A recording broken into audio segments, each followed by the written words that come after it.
Well, today the battle begins, and I know that I'm in for the fight of my life, and I know that my team knows that. Queensland right now stands on the cusp of the biggest opportunity in a lifetime, and we're standing there strong because of everything that our government has put in place. It's been our vision, our ideas and our programs that have delivered this economy and everything that it's bringing with it. Now is not the time to throw that away. Now is the time to stick with me, to stick with our program and not take a risk on a Liberal National Party that is divided and unstable. Premier, sorry, what would you say to Gen Y voters who are turning their back a little bit on politics just because of the way politicians have behaved in recent weeks? I'd say to all voters, but particularly young and maybe first-time voters, voting matters. There are people all around the world who are fighting to have a democracy and for something as simple as the right to vote. And I know that sometimes it's easy to get tired of elections, but they are an absolutely integral part of everything that makes us the nation that we are.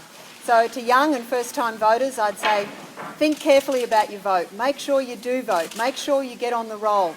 Having a say is a privilege that many people around the world just don't have, so don't waste it. How damaging is a possible leadership challenge in Canberra for you? Well, I don't think there's any doubt that most Australians are getting pretty sick and tired of the leadership speculation federally. Frankly, I share their views, and the sooner this is resolved one way or the other, the better. So I just say to my federal colleagues, look, you've got to put this to bed, one way or the other, and it just has to be dealt with. It is something that I think Australians want to see, and frankly, we don't need it here. Premier, last time you were in this position, you told Queenslanders that they could trust you. After the election, you announced asset sales and they felt that they couldn't trust you. How are you going to convince them this time that they can trust you?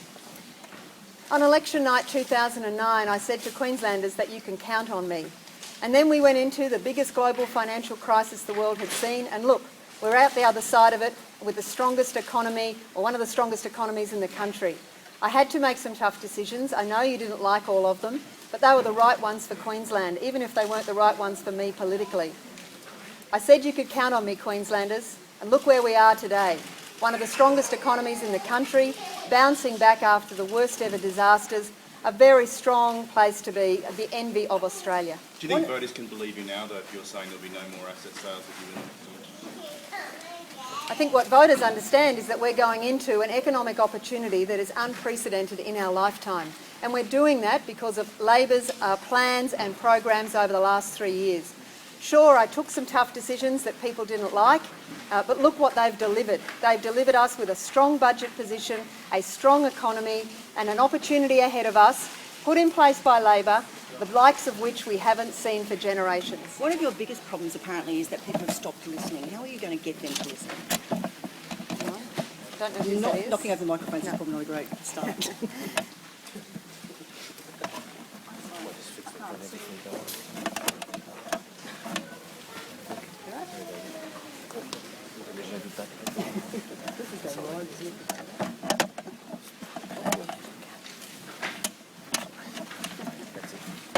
Okay, that's it.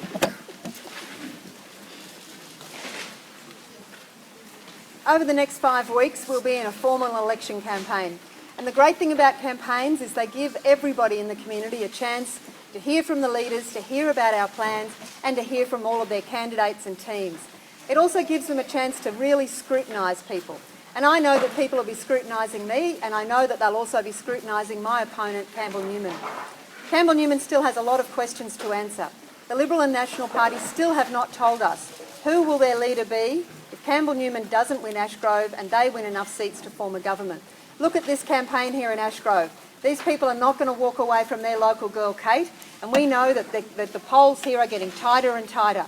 So Mr Newman needs to come clean about what will happen here in Ashgrove and tell people who would the alternative leader be. Why is it so personal between you and Campbell Newman?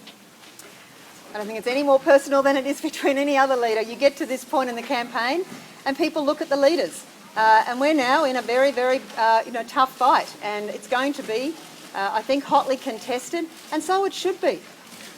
The right to run a great state like Queensland should be hotly contested. I'm up for it. And I know that my team is. What do you say to the notion that you targeting Campbell Newman so personally shows you run out of ideas your government has had its time? What you've already seen from us is some very big ideas. Our idea for a Queensland Education Trust funded by 50% of our new gas royalties, delivering into education and our children, is one of the biggest ideas in education in this country in 2 decades. We haven't seen an idea like this for generations, and what we will see is Queensland right ahead of every other state with our Queensland Education Trust. What I don't hear from Mr Newman is ideas and detail about how he will deliver on his slogans. So this is a campaign where the rubber hits the road. Mr Newman has to start telling people what he will do, and he has to start answering the questions that he hasn't answered to date. You promised a real people campaign. Why is it, do you think, Labor is behind in the polls? Clearly, we've had to make some tough decisions as a government, and I understand that in this job it's often not easy. But over the next 5 weeks, I'll be out there talking to people about how those tough decisions have delivered the prosperity, have delivered the opportunity that's sitting right in front of us right now. Who would have thought that Queensland, above and beyond so many other Western developed countries, would be sitting here so far ahead after the global financial crisis, so far ahead after the biggest natural disasters? It's a remarkable outcome, and we have every intention of being out there and talking to people about how we intend to harness that boom for all of us, not for just a few of us. But it's also the time factor because Labor's been in power for so long. You can see that the tide is turning. Clearly, the polls tell us that Labor's got a lot of ground to make up. Clearly, the polls are telling us that people want us to work harder for their vote. Well, that's what they're going to see over the next 5 weeks. A team of people who are still hungry for the job, who have got fire in their belly, and who want to make sure that we stick with what we've got, because it's what's delivered us every opportunity that's on our doorstep. Premier, you say that the federal Labor needs to sort out its leadership problems sooner rather than later. It could sort them out if the Foreign Minister pledged his loyalty to the Prime Minister and said he wouldn't challenge before the election. Do you think that's what he should do? Look, I'm not going to speculate about how the federal party should resolve this leadership issue. It's a matter for them, but frankly they need to get on and do it. I think what we're seeing is Australians increasingly getting sick and tired of hearing it. I am, Queenslanders are. Just get on and fix it. Have you spoken to the Prime Do Minister you or let the Gillard Foreign or Minister? Kevin Rudd campaigning at your side over the next 5 weeks? Look, I don't get a vote in the federal caucus, and I don't care how they resolve it. I just want it resolved. I think it's time to put the whole thing to bed. Australians and Queenslanders want to see a federal government getting on with the job, not just speculating about themselves. So I just say to them, get on with it, fix it. Is there a danger, though, that if they do get on with it and fix it and they resolve the leadership, that it's going to distract your message in trying to turn back, people who are voting for LNP back to Labor? Well, I don't think anybody, no one's going to tell you that this is going to help us. I understand that. Look, what do I know about Queensland election campaigns? Queensland election campaigns often have wildcards in them, and we're starting on day one with a pretty big wildcard from the federal government, and frankly I'd like it resolved. I don't think there's any surprise about that. Have you spoken to the Prime Minister or the Foreign Minister in recent days about this issue?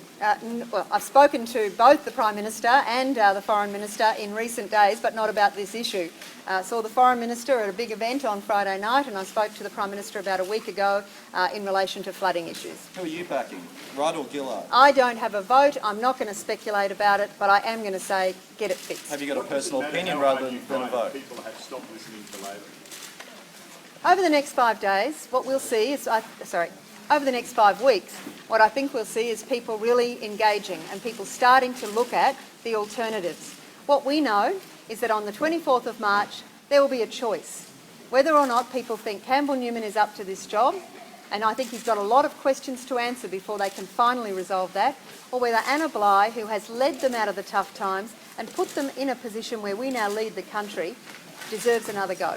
News polls also showing that those voting for the LNP are fairly locked in, 66%. How do you turn them around? I mean, you've had a year against Newman and you haven't been able to hit his popularity.